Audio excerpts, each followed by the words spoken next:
concern sila guys, bigyan ako ng medicine. Samantalang, sa totoo lang, kung concern sila sa akin, ang kailangan ko guys, pagkain at pera. Pero wala silang pakialam sa akin guys. Mas gusto nila guys na panawagan nga pala sa lahat ng mga Pilipino ha.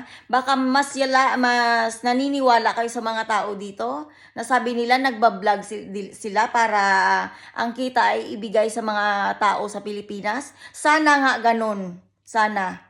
Binablog nila ako dito kapag punong-puno ako ng kalukuhan. Pero ang sa loob ng kwarto na silent mode na sinisilipan ako at naririnig ko na sinisilipan ako at alam na alam nila kung anong suot ko at hinihintay nila kung paano ko galaw-galawin ang katawan ko.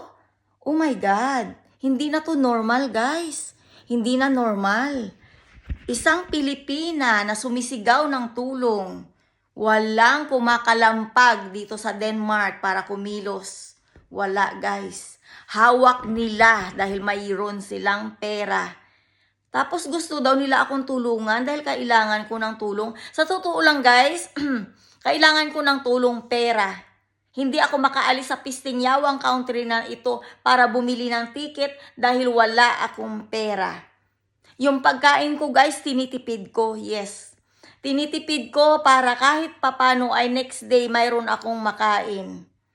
Pero alam mo yung nakakaloka, yung pinipilit ka nilang bit-bitin sa mental hospital para tanggalan ka ng cellphone, para sirain ang YouTube channel mo, para mawalan ka ng communication sa lahat ng mga Pilipinong nanonood, ayun ang kanilang plano.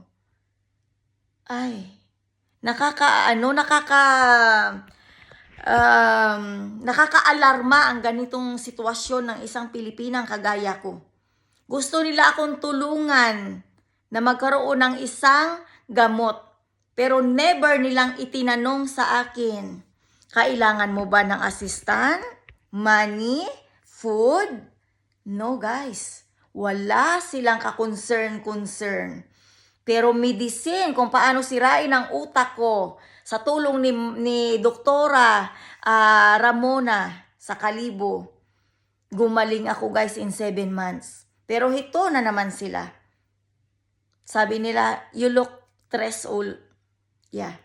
Stress na stress, guys. Haggard na haggard. Ayun ang pagkaka-explain nila. Oh my goodness. Sa tingin nyo ba, may baliw ba na nakakapag-YouTube? May baliw ba na gusto magtrabaho sana pero kinukontrol nila na wag akong bigyan ng trabaho dahil ang gusto nilang gawin ay magpakaputa ako sa countering ito at gusto nilang gawin, sirain ang pintuan na yan para makapasok sila malayang makapasok sa gabi. At kung saan tulog na tulog ako, patutulugin nila ako lalo gaya last year na nangyari sa akin na natulog ako ng buwan, walang pagkain sa tiyan. At naghihintay sila kung kailan ako mamamatay ng pagiging skeleton or malnourished. Kumakatok ako sa inyo, mga Pilipinong matitino. Alam ko naman na maraming matitinong Pilipino na may kaya akong kunin sa Denmark at bitbitin pa uwi sa Pilipinas ng safe.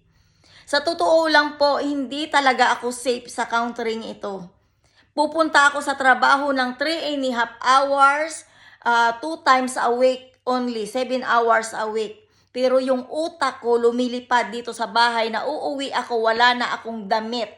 Wala nang damit na natitira sa kabinet ko dahil lahat ng mga bagay tinanggal na sa kwarto ko.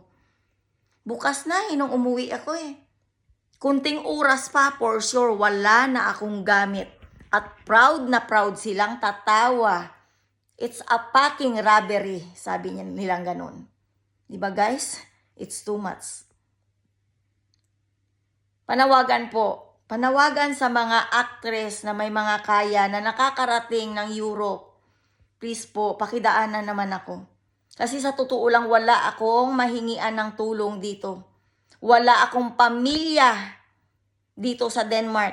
May isa man, alam kong hindi ako lilingunin sa kabila ng naitulong ko kung paano siya napadpad sa Denmark.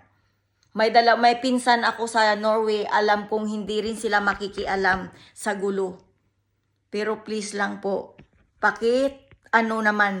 hingi naman ng tulong. Nananawagan ako sa inyo, kumakatok ako sa inyo mga puso at isipan na sana ang kagaya ko na hindi baliw, sana matulungan nyo. At sana kay Ma'am Ramona Ramos, kay Ma'am Ramona, Ramos ba yung apelyido nun? Hindi ko matandaan. Doktora Ramona, sana po ay iparating nyo dito na ang taong ginagawa nilang baliw ay hindi baliw.